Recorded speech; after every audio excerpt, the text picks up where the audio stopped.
সুপ্রিয় দর্শক, আসসালামু আলাইকুম। আপনাদের সবাইকে স্বাগত জানাচ্ছি। এখনকার আলোচনা আপনাদের সঙ্গে আছি আমি সিরাজুল ইসলাম।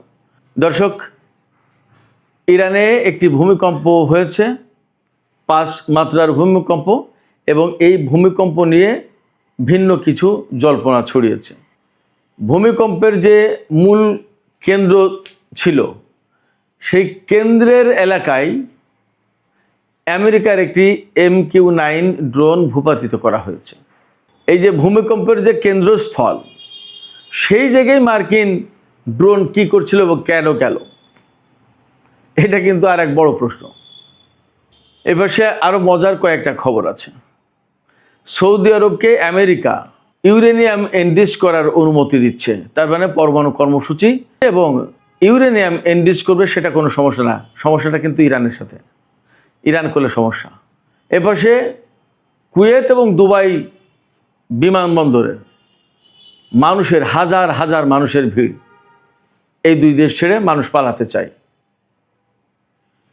আর একটা খবর হচ্ছে, আমি শুধু শিরোনাম বলছি, আর একটা খবর হচ্ছে ইরানের দ্বারা কবিন একটা পরমাণু বিদ্যুৎ কেন্দ্র নির্মাণাধীন, সেই বিদ্যুৎ কেন্দ্রের নির্মাণের জায়গায় হামলা চালিয়েছে আমেরিকা।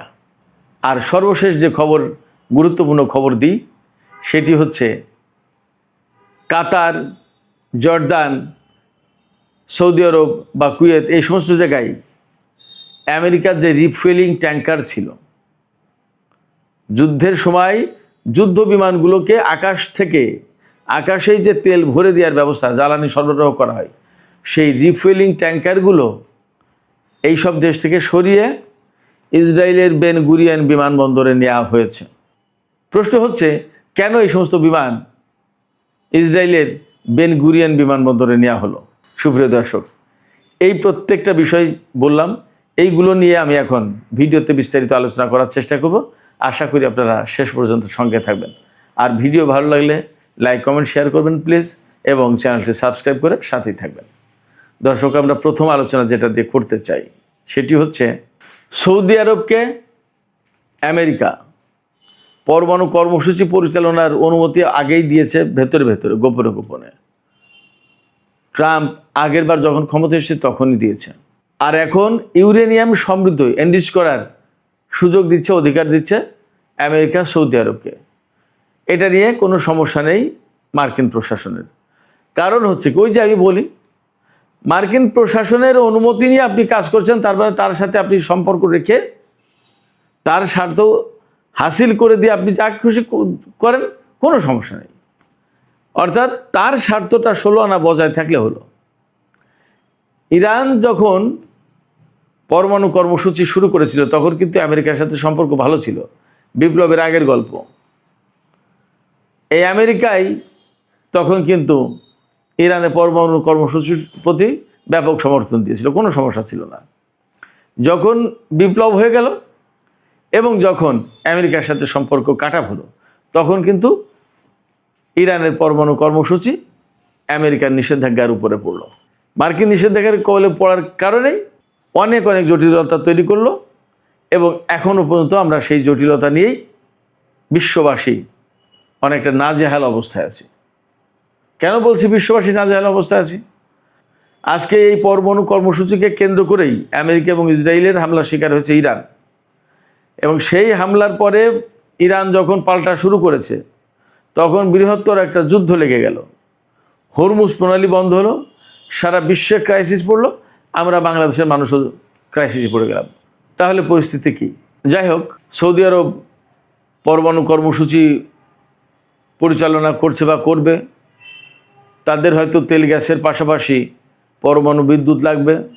ভালো, এখন পরমাণু বিদ্যুৎ তৈরির জন্য ইউরেনিয়াম এনরিচ করতে হয়, সেও ঠিক আছে, কিন্তু সেটা কত মাত্রায় এবং কোন পর্যায়ে যাবে এবং কী কাজে লাগাবে, সেটা কিন্তু পরিষ্কার পরিচ্ছন্ন আলোচনা, ব্যাখ্যা থাকতে হবে। তা না হলে আরও জটিলতা তৈরি হবে।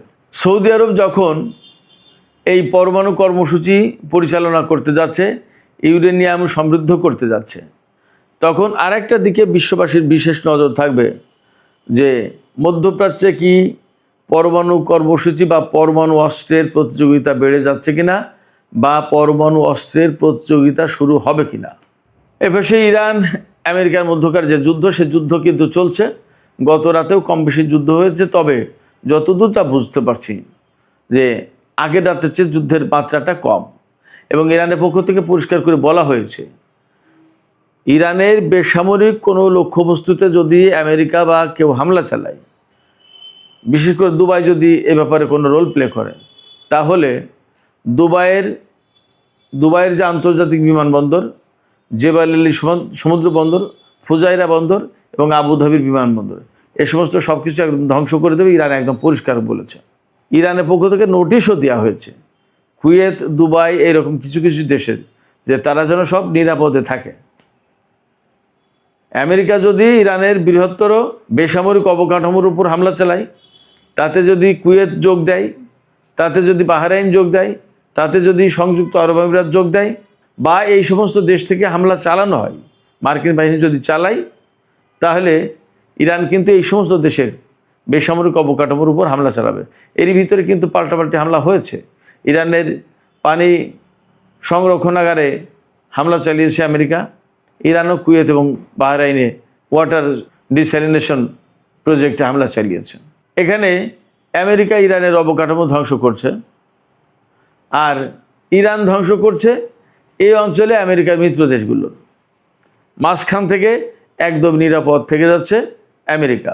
এখানে মধ্যপ্রাচ্যের দেশগুলোর বোঝা উচিত, বা তাদের কৌশল ঠিক করা উচিত, যে আসলে অঞ্চলের স্বার্থ দেখবে নাকি আমেরিকার স্বার্থ দেখবে, ইরানের সাথে শত্রুতা করবে নাকি মিত্রতা করবে।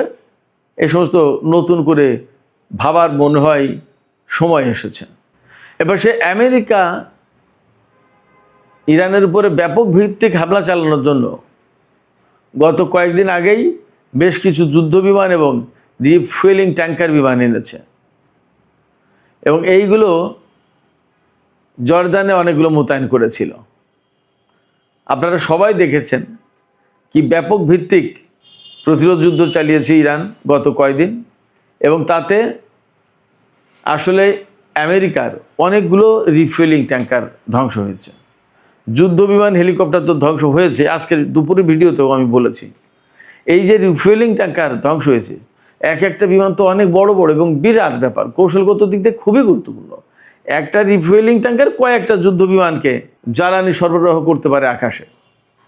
আবার এত বড় বড় বিমান তো অনেকগুলো রাখাও মুশকিল, সেক্ষেত্রে অল্প সংখ্যক বিমান অধিক সংখ্যক বিমানকে যুদ্ধক্ষেত্রে তেল সরবরাহ করার ব্যবস্থা করে থাকে।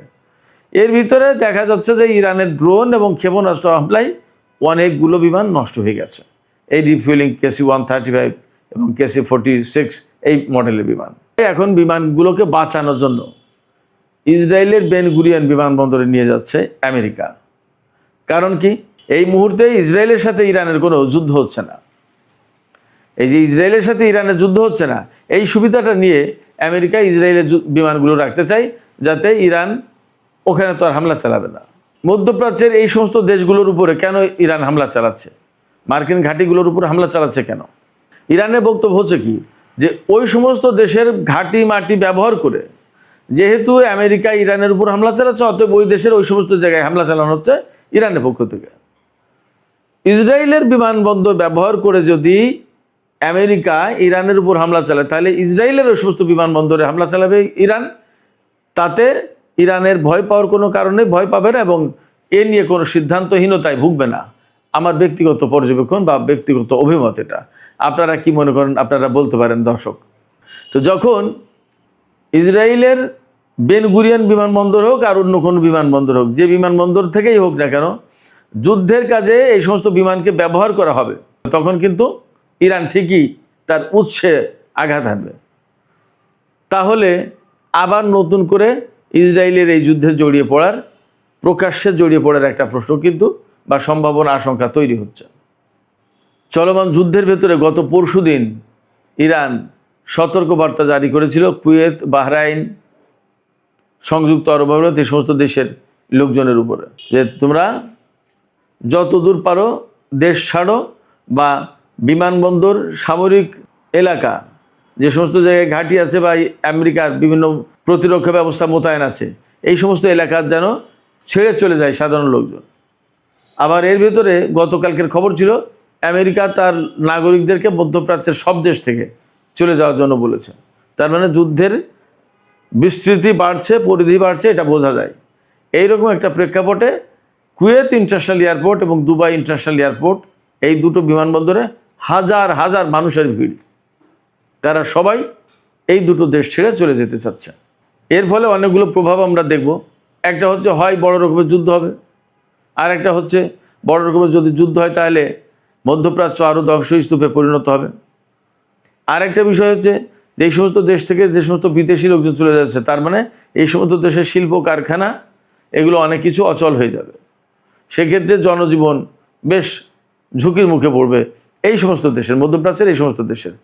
কারণ এরা এই বিদেশি শ্রমিক নির্ভর হয়ে গেছে, তো তাদের কলকারখানা অনেক কিছু এই বিদেশি লোকজন না থাকলে তারা নিজেরা চালাতেই পারে না। এই সমস্ত দেশের লোকজন তো খাই দায়, ঘুরে ফেরে, পয়সা আছে, ফুর্তি করে, কাজ তো তারা কম করে। যখন বিদেশি লোকজন, বিদেশি শ্রমিক বা বিদেশি জনশক্তি চলে যাবে তখন কিন্তু তারা বিপদে পড়বে। পাশাপাশি যদি ব্যাপারটা এরকম হয় তাহলে যুদ্ধটার পরিধি কিন্তু অনেক বড়, বিস্তৃত হবে। এই প্রেক্ষাপটে নতুন করে প্রশ্ন আসছে যে আসলে মধ্যপ্রাচ্যের সামনে কি হচ্ছে, কি ঘটতে যাচ্ছে? মধ্যপ্রাচ্যের ভাগ্য কি এই যুদ্ধের ভেতরতেই নির্ধারিত হবে? এবং মধ্যপ্রাচ্যের এই যে সংকট, এই যে দ্বন্দ্ব, সংঘাত, যুদ্ধ, এর কারণে আমরা বিশ্বের অন্যান্য অংশের লোকজন কেন এই খেসারত দিচ্ছি এবং ক্ষতির মুখে পড়ব? এই প্রশ্ন কিন্তু আসছে। কেন আমরা আমেরিকা, ইসরায়েল বা তাদের আদার স্বার্থগত দ্বন্দ্বের বলি হব এবং বিশ্বের অর্থনীতি, বিশ্বের তেলের বাজার, বিশ্বের ভূ রাজনীতি, এগুলো সব কিন্তু কেন ঝুঁকির মুখে পড়বে? আর একটা বিষয় আমি আলোচনার প্রথম দিকে বলেছিলাম, সেটা বলতে একটু দেরি করে ফেললাম। সেটা হচ্ছে ইরানের খুজেস্তান প্রদেশে কাহালুয়ে এলাকায় ভূমিকম্প হয়েছে। ভূমিকম্পের মাত্রা 5, রিক্টার স্কেলে 5 মাত্রার ভূমিকম্প হয়েছে।